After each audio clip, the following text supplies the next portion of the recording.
The house looked perfect from the street. My brother James's two-story colonial in North York sat on a quiet, tree-lined avenue where the lawns were manicured and the neighbors drove German sedans. The autumn leaves were just starting to turn, and I could see the warm glow of lights through the living room windows. After 8 long years working the mining sites in northern Alberta, far beyond cell service and civilization, I was finally home, finally back to see my son. I'd saved every dollar I could, living in those remote camps where the work was brutal, but the pay kept coming. Daniel was 28 now. The last time I'd seen him in person, he was barely an adult, still adjusting to his autism diagnosis, still learning to navigate a world that didn't always understand him. My wife Sarah had passed away from cancer the year before I left for the North, and in my grief and desperation to secure our future, I'd made what I thought was the responsible choice. My brother James and his wife Margaret had offered to take Daniel in. They had a big house, stable income, and Margaret had worked as an educational assistant. It seemed perfect. I'd sent money every month, generous amounts. Money for Daniel's therapies, his medications, his care. Money that I earned in minus 40-degree weather, operating heavy machinery in conditions that would break most men. Every transfer, I included a note for Daniel's care. Make sure he has everything he needs. Now I was standing on their porch with my duffel bag, ready to surprise them all. I'd managed to get a message to James 2 weeks ago saying I'd be home soon, but I hadn't given him an exact date. I wanted to see the joy on Daniel's face when I walked through that door. I rang the bell. Through the frosted glass, I could see someone approaching. The door opened, and Margaret stood there. She'd changed. Designer clothes, fresh highlights in her hair, expensive jewelry that caught the afternoon light. Her expression went from pleasant to startled in an instant. "Robert," she said, her voice tight. You're here." "I'm home," I said, smiling despite her reaction. "Surprised? Where's Daniel? I can't wait to see him." She didn't move from the doorway. He's resting. He needs his routine, Robert. You can't just show up and disrupt everything." Something in her tone made my smile fade. "Margaret, I haven't seen my son in 8 years. I'm not disrupting anything. I'm coming home to my family." She glanced behind her, then stepped out onto the porch, pulling the door mostly closed. "James isn't here. He's at work. Maybe you should come back later, when we're more prepared." "Prepared for what?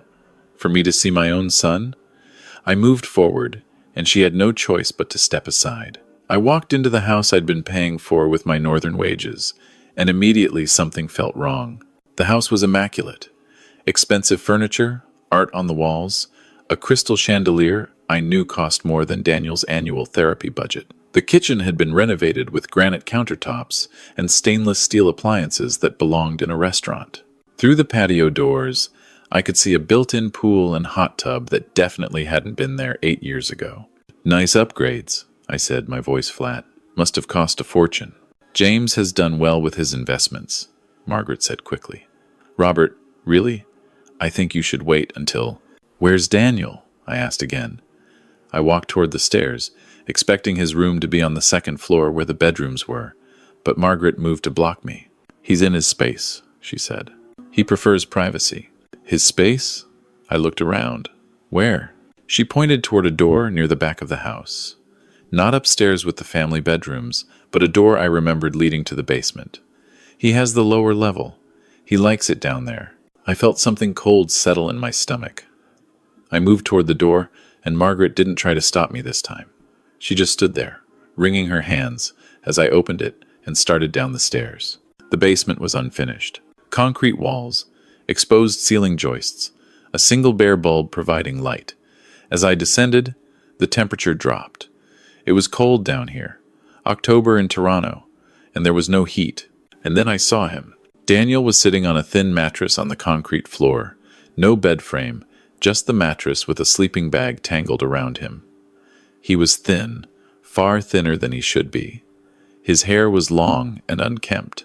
He was wearing a faded gray sweatshirt and sweatpants that hung off his frame. His hands were moving in the repetitive pattern I recognized from his stimming, but there was no joy in it.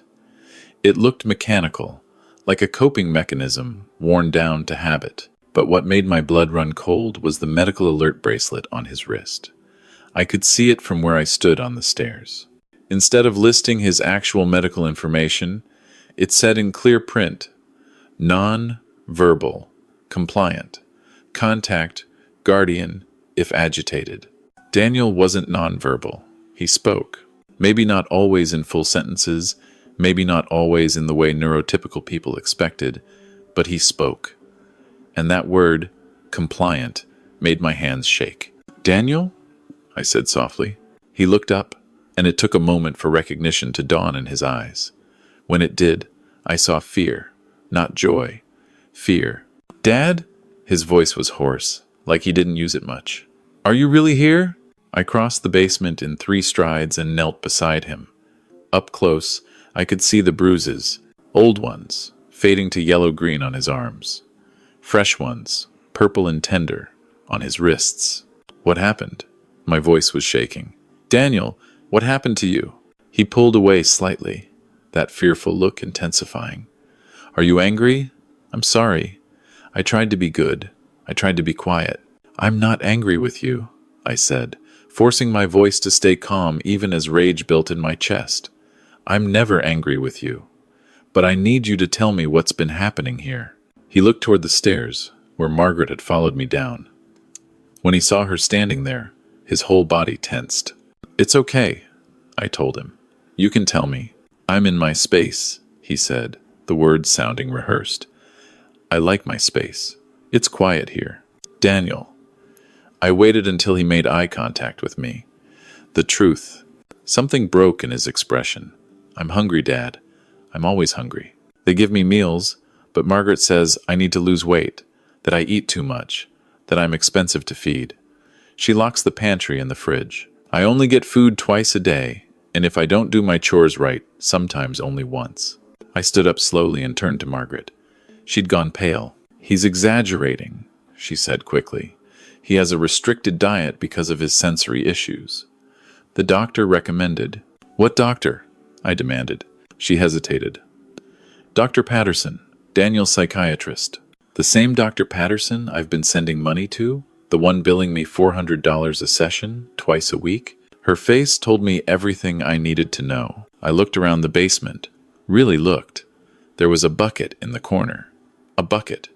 "Where's the bathroom?" I asked Daniel. He pointed to the stairs. "Upstairs. But I'm only allowed to use it 3 times a day. Morning, afternoon, evening. Margaret says I waste water." The rage I'd been holding back exploded.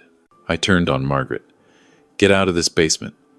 Get out now, before I do something I regret." "This is my house," she started. "This is the house I've been paying for," I roared. "Every month, for 8 years, I've been sending money. Money for Daniel's care, for his therapy, for his medication, for his needs. I've been breaking my back in 40 below weather while you've been starving my son and keeping him in a basement like an animal." She backed up the stairs. I could hear her calling someone, probably James. I turned back to Daniel. "Pack your things. Whatever you want to keep. We're leaving." "But this is where I live," he said, that programmed response again. "Not anymore." I helped him to his feet. He was unsteady, probably from malnutrition. I could count his ribs through his sweatshirt. "You're coming with me. We're going to get you checked by a real doctor, get you fed, get you somewhere warm and safe." "Where will we go?" There was a spark of hope in his voice now, buried under years of fear. "Anywhere but here." As we gathered his few possessions, which amounted to some clothes and a few old books, I noticed something else. Security cameras. 4 of them, mounted in the corners of the basement, all pointing toward his mattress. "Why are there cameras?" I asked. Daniel's voice was quiet. "Margaret says it's to monitor me, to make sure I don't hurt myself or break things. But sometimes," he trailed off. "Sometimes what?" "Sometimes I hear her and her friends laughing, watching the recordings. When I'm upset or having a meltdown, they watch and they laugh." I had to close my eyes and breathe. I'd spent 8 years in some of the harshest conditions in Canada, worked beside violent men, dealt with equipment failures that could kill you in an instant, but I'd never felt this kind of anger. This wasn't hot rage. This was cold, calculated fury. We went upstairs. Margaret was on the phone in the kitchen, speaking in hushed, urgent tones. When she saw us, she hung up. "James is on his way home," she said. "Robert, you're not thinking clearly. You've been isolated too long. Daniel needs structure, needs rules. We've been doing what's best for him." I looked at her standing in her designer kitchen, wearing jewelry that cost more than Daniel's entire year of care should have. "Show me the receipts," I said. "What?" "The receipts. For Daniel's therapy sessions, his medications, his doctor's appointments. I've been sending you $5,000 a month for 8 years. That's $480,000. Show me where it went." She paled. "I don't have to show you anything. James and I have been providing Daniel with a home." "A basement," I interrupted, "with a bucket, and cameras for your entertainment. Show me the receipts, Margaret, or I'm calling the police right now." "You wouldn't." I pulled out my phone. "Try me." She lunged for it, but I stepped back. Daniel, standing behind me, made a sound of distress. I'd never seen Margaret violent before, but desperation was making her reckless. The front door opened. James walked in, and I barely recognized my own brother. He'd put on weight, wore an expensive suit, had the look of someone who'd been living well, very well. "Robert," he said, trying for a smile that didn't reach his eyes. "This is a surprise. Margaret said you were upset. Where's the money, James?" His smile faltered. "What money?" "The $480,000 I've sent you over the past 8 years for Daniel's care." James and Margaret exchanged a look. "It's been used for his care," James said. "Room, board, food, utilities. He's living in an unfinished basement with a bucket for a toilet and a mattress on concrete. He's malnourished and bruised and wearing a medical bracelet that's been falsified. So I'll ask again, where's the money?" James's expression hardened. "You left him with us. You abandoned your son to go make money up north, and now you want to come back and play the hero? We've been dealing with his issues for 8 years while you were gone." "Issues?" Daniel's voice was small behind me. "Uncle James, I tried to be good." "You're expensive, Daniel," James said, his tone cold in a way I'd never heard from him before. "The food, the utilities, the space you take up, your father's money barely covered it." I looked at the crystal chandelier, the renovated kitchen, the pool outside. "Barely covered it," I repeated. "Right." That's when I noticed something. On the counter, partially hidden under some mail, was a document. I grabbed it before Margaret could stop me. It was a bank statement, not James's personal account, but a trust account, set up in Daniel's name, with James and Margaret as trustees. The balance made my vision blur. $460,000. Almost every cent I'd sent was sitting in an account they controlled, collecting interest, while my son starved in their basement. "You didn't spend it on him at all," I said slowly. "You kept it. All of it. That's Daniel's future," Margaret said quickly. "We were saving it for him, for when he's older." "He's 28, I shouted. "He's an adult who's been living like a prisoner while you sat on his money and spent your own on renovations and jewelry and your lifestyle." James stepped forward. "What are you going to do about it, Robert? Call the cops?" "You abandoned him. You left him with us. Any court will see that we were doing you a favor. A favor." I looked at Daniel, trembling behind me, thin and scared and damaged from years of their favor. "You call this a favor? We kept him alive," James said. "Fed him, clothed him, kept a roof over his head. He's disabled, Robert. He's not capable of normal life. We did what we had to do. He's autistic, not incapable." I was shaking with rage. "And you're not his guardian. I never signed over custody. I asked you to care for him while I worked, not imprison him." Margaret's expression turned calculating. "But you did leave him. For 8 years. That could be considered abandonment. And Daniel's condition. Well, with the right doctor's testimony, we could make a case that he needs a legal guardian. Someone who's been here, not someone who ran off to the wilderness." I understood then. This wasn't just neglect. This was calculated.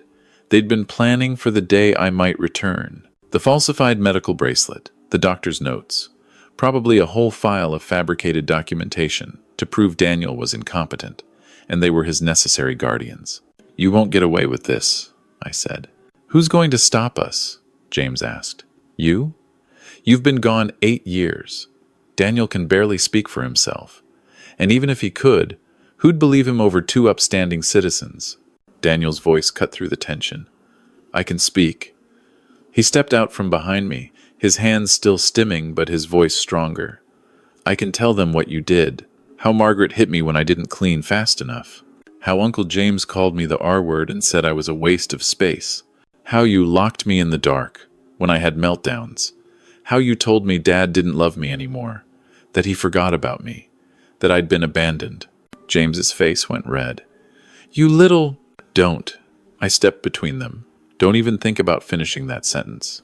We should have put him in a home," Margaret spat. "A proper facility where they know how to handle people like him." "People like him?" I repeated. "You mean people you can't exploit? People who aren't convenient sources of income?" I pulled out my phone again. This time I did dial. "I need to report elder abuse and financial exploitation," I said when the dispatcher answered. Then I paused. "Actually, not elder abuse. Vulnerable adult abuse." Margaret tried to grab the phone. I held it away. "My name is Robert Mitchell. I'm at 47 Elmwood Avenue in North York. My adult son, with autism, has been kept in inhumane conditions while his guardians stole nearly $500,000 intended for his care." "Robert, hang up the phone," James warned. "You don't want to do this. We're family." "You stopped being my family when you put my son in a basement and starved him," I said. Then, to the dispatcher, "Yes, I'll stay on the line. The victim is here with me, and I have documentation of the financial accounts." The police arrived within 20 minutes. 2 constables, a man and a woman, who took one look at Daniel and called for an ambulance. Margaret kept insisting everything was a misunderstanding, that Daniel had special accommodations because of his needs. James tried to play the concerned uncle, saying I'd been gone so long I didn't understand Daniel's situation. But the constables weren't buying it. They saw the basement. They saw the bucket. They saw the cameras. When the female constable asked Daniel if he felt safe in this house, he said, "No, I never did." The ambulance took Daniel to North York General. I rode with him, holding his hand. He kept asking if he was in trouble, if he'd done something wrong. I told him over and over, none of this was his fault. At the hospital, the doctors were horrified. Daniel was 23 kilograms underweight. He had scars from old injuries that had never been properly treated. His vitamin D levels were dangerously low from lack of sunlight. He had signs of long-term psychological trauma. The physician who examined him asked me directly, "How long has this been going on?" 8 years, I said, and I didn't know. I thought he was being cared for. The doctor's expression was sympathetic but firm. "Did you not visit? Not even once?" And there it was. The question I'd been dreading. I worked in remote mining camps. No cell service, no internet. Weeks at a time in locations you can't just fly out of. I sent letters, asked for photos, tried to call when I was back in civilization. But I pulled out my phone and showed him the texts I'd saved. Messages from James over the years. "Daniel's doing great. No need to worry. He's busy with therapy today. Can't talk. He asked me to tell you he's fine. Doesn't want to do video calls right now. The doctors say routine is important. Unexpected visits might upset him." I'd believed them. God help me. I'd believed them because they were family. The doctor nodded slowly. "They isolated you from him. Classic abuse pattern. Made you think you'd be doing harm by coming back. I sent money every month. I thought I was helping." "You were being stolen from," he said gently. "This isn't your fault, but your son is going to need significant support to recover from this. Therapy, probably long-term. The psychological damage from this kind of treatment. It's extensive. Over the next few days, the full scope of it came to light. The police investigation uncovered that Dr. Patterson didn't exist. Margaret had been creating fake invoices, fake session notes, a whole fabricated paper trail. The real psychiatrist Daniel had seen a few times, years ago, had moved to Vancouver and had no idea his name was being used for fraud. The money in the trust account? James and Margaret had planned to claim it once they had Daniel legally declared incompetent. They'd already consulted with a lawyer about guardianship proceedings. They were building a case to have him institutionalized and take permanent control of his finances. The cameras in the basement had recordings. The police seized them. I never watched them, but the detective told me there was evidence of verbal abuse, physical intimidation, and what he called psychological torture. Margaret had indeed shown clips to friends, making fun of Daniel's meltdowns. Both of them were charged. Financial exploitation of a vulnerable person, unlawful confinement, assault, fraud. The list went on. Daniel stayed in the hospital for 2 weeks. I was there every day, all day. We talked, really talked, for the first time in 8 years. He told me everything. How at first, James and Margaret had been okay, but after the first year, things changed. Margaret started cutting back on his food, claiming budget concerns. James started making comments about him being a burden. They moved him to the basement temporarily during a renovation, then never moved him back. They told him I'd stopped sending money, that I'd forgotten about him, that I was living my own life up north and didn't care anymore. Daniel, trusting and conditioned to believe authority figures, had accepted it. He'd believed his own father had abandoned him. I tried to be good, he told me one night, tears streaming down his face. I thought if I was good enough, if I didn't complain, maybe you'd come back. I never left you, I said, holding him. I was always going to come back. I was working to make sure you'd be taken care of, that you'd have money for your future. I didn't know they were lying to both of us. The guilt I felt was crushing. I'd spent 8 years in those camps thinking I was being a responsible father, a good provider. Instead, I'd left my son in the hands of monsters. Yes, they deceived me, but I should have insisted on video calls, should have made surprise visits, should have trusted my instincts when something felt off about James's vague updates. A social worker helped us find a new place to live, a ground floor apartment with big windows and a community nearby. I set up Daniel's room first, made sure he had everything he needed, a real bed, proper furniture, access to all the food he wanted. We hung his drawings on the walls. He'd kept drawing all those years in the basement, sketches on scrap paper of birds and trees and open spaces. Looking at them broke my heart. The trial took months to come together. In the meantime, I found Daniel a real therapist, someone who specialized in trauma recovery. She was gentle with him, never pushed, let him go at his own pace. Slowly, so slowly, I started to see glimpses of the son I'd known 8 years ago. The one who loved to talk about birds, who could spend hours watching documentaries about nature, who had a laugh that lit up a room. That laugh came back. Not often at first, but it came back. We also dealt with the practical matters. I hired a lawyer to ensure the money in that trust account actually went to Daniel, where it belonged. We set up proper financial management, with me as his support person, but him maintaining control. He was an adult, capable of making his own decisions with the right support. Margaret and James had tried to paint him as incompetent, but the truth was, he'd never been given the chance to be independent. When the trial finally happened, I had to sit in that courtroom and listen to James and Margaret's lawyer try to paint them as victims.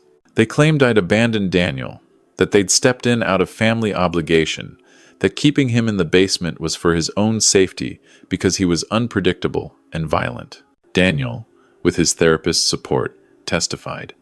He sat in that witness box, hands stimming but voice steady, and told the truth.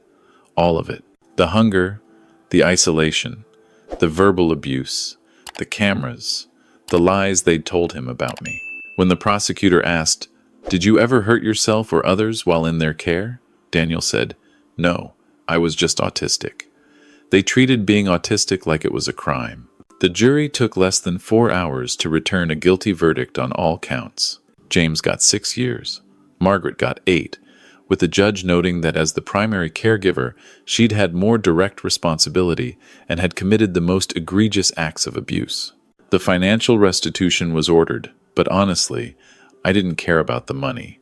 I cared that they'd face consequences, that someone had looked at what they'd done to my son and said, this was wrong. After the trial, Daniel asked me something I hadn't expected. Dad, did you know? Know what? That they were lying, that I needed help. I had to be honest with him. No, I didn't know, but I should have. I should have pushed harder to visit, should have questioned their excuses, should have trusted my gut when something felt off. I failed you, Daniel. Not like they did, but I failed you too. He thought about that for a long moment. Then he said, but you came back. I always planned to come back, but you could have stayed away. When you saw how bad it was, you could have left again, put me somewhere else. But you stayed. You're still here. That's when it hit me. Daniel had spent 8 years thinking he wasn't worth coming back for. And in staying, in fighting for him, in choosing him, every single day since I'd walked into that house, I was proving something to him that words never could. I'll always stay, I told him. That's a promise. Now, 2 years later, we're doing okay. Better than okay, actually.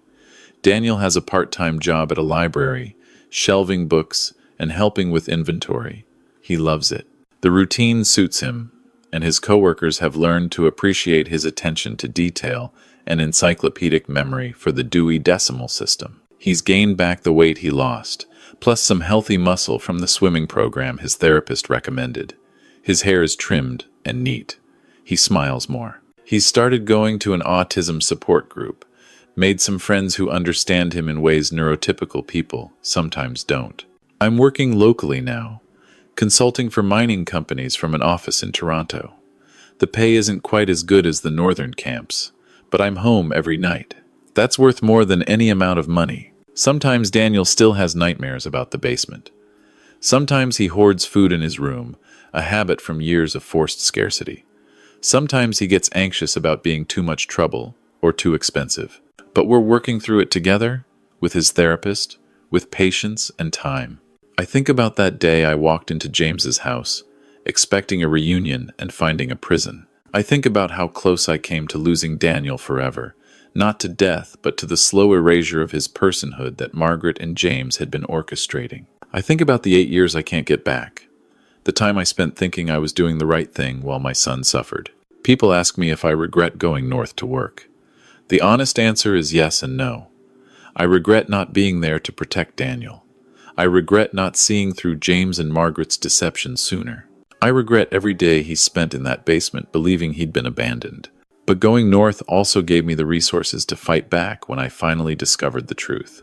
It gave me the financial means to hire lawyers, to set Daniel up in a safe home, to pay for the therapy he desperately needed. In a twisted way, the money I'd earned, the money they'd stolen, became the tool that ensured their conviction and Daniel's recovery. I've learned something through all of this, something I wish I'd known earlier. Love isn't just about providing. It's not just about money or safety or material needs. Love is about presence. It's about showing up, about being there, about not letting distance or difficulty or someone else's lies keep you from the people who matter. Daniel taught me that, not through words, but through his resilience, through the way he survived 8 years of cruelty and still managed to hold on to enough of himself to recover, through the way he forgave me for not being there, even though he had every right to be angry. I chose to go to the north to make money for his future, but I should have been building a present with him instead. That's a choice I can't unmake, but it's a lesson I carry every day. Margaret is up for parole next year. I'll be at that hearing, making sure the board knows exactly what she did. James has 3 more years on his sentence. I don't know if I'll ever speak to my brother again. The man I knew, the brother I grew up with, wouldn't have done what he did. Or maybe he would have, and I just never saw it. Daniel says he doesn't hate them. He says hate takes too much energy, and he'd rather spend that energy on living. He's wiser than I am in that respect. I still feel rage when I think about what they did, but I'm learning to channel it into making sure Daniel has the best life possible now. Last week, Daniel asked if we could visit the ROM, the Royal Ontario Museum. He wanted to see the bird exhibits. We spent 4 hours there, and I watched him light up as he talked about migration patterns and evolutionary adaptations. A couple passing by smiled at his enthusiasm. They didn't see someone who'd been labeled compliant and kept in a basement. They saw a young man passionate about ornithology, sharing knowledge with his father. That's who Daniel is. Not the broken victim Margaret and James tried to create, but a person with interests and knowledge and a future. It took me too long to see that person, to fight for that person, but I see him now, and I'm never looking away again. Every day, I choose to be his father. Not just the provider, not just the protector, but his companion, his advocate, his family. Every day, he chooses to trust me despite what he's been through. That trust is a gift I'll spend the rest of my life honoring.